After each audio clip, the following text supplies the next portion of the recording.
تمام سامعین کو السلام علیکم ورحمۃ اللہ وبرکاتہ۔ کہتے ہیں کہ اللہ تعالیٰ کے ہر کام میں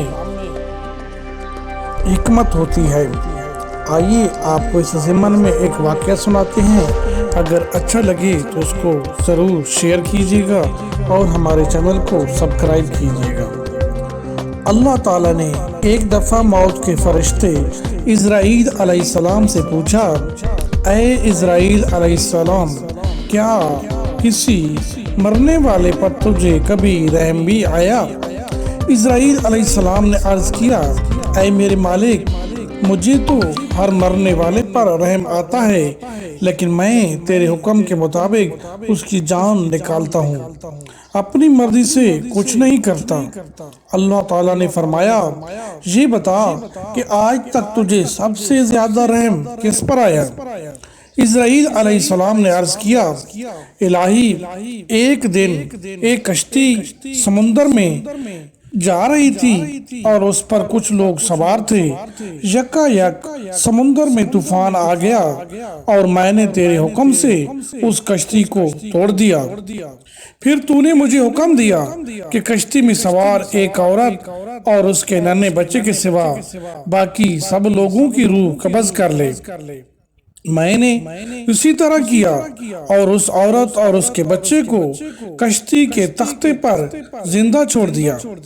سمندر کی موجیں اس تختی کو بہا کر ساحل تک لے گئیں۔ ان کے بچ جانے پر مجھے بہت خوشی ہوئی۔ اس وقت تو نے حکم دیا کہ اس عورت کی روح قبض کر لے اور اس کے بچے کو تنہا چھوڑ دے۔ الہی، تو جانتا ہے کہ اس بچے کو بے آسرا چھوڑنے سے میرا دل کتنا دکھا اور مجھے اس پر کتنا ترس آیا۔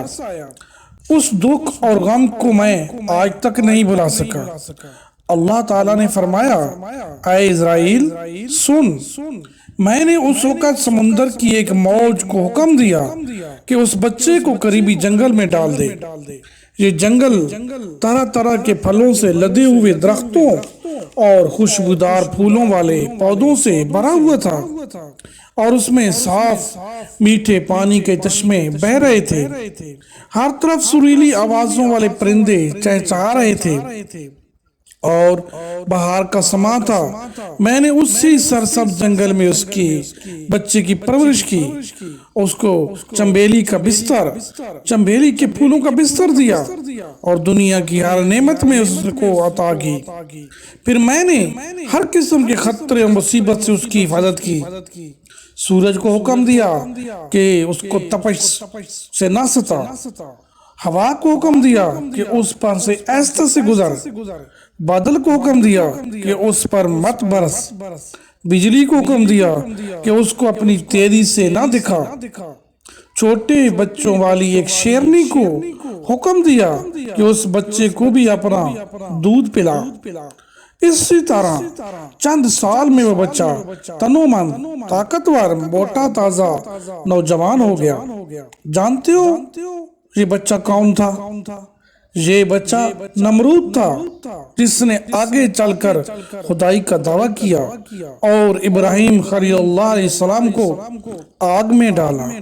اس کہانی سے یہ سبق ملتا ہے کہ اللہ تعالیٰ کے ہر کام میں کوئی حکمت ہوتی ہے اور اپنے بھیدوں کو وہی جانتا ہے۔ اس کے کسی کام پر نکتہ چینی کرنا سخت گناہ ہے۔ یہ واقعہ مثنوی مولانا روم سے ماخوذ ہے۔